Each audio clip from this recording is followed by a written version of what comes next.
If your PlayStation app keeps showing connection to the server timed out, it usually means the app can't properly reach Sony's service. This can happen because of slow internet, outdated app files, account sync issues, and outdated app files. Or temporary PlayStation network outages. In this video I'll walk you through the most effective ways to fix this issue, so you can sign back in and manage your PS5 or PS4 without errors. Alright, so let's go through the fixes, guys. Firstly, before changing anything, check if PSN is down.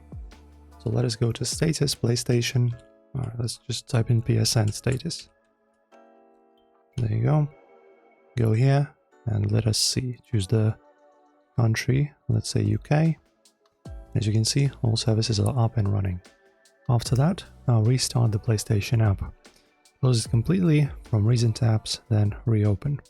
This resets the connection attempt. Also, switching between Wi-Fi and mobile data can help.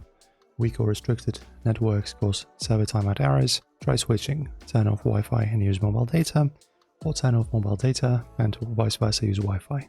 Also, disable VPN or adblock apps.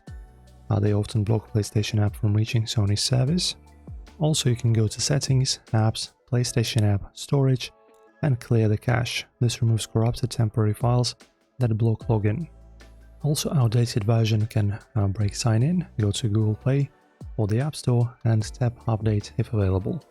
Sign out and back in. So open the app, profile icon, sign out, then sign back in. And also, if nothing helps, just try reinstalling the app.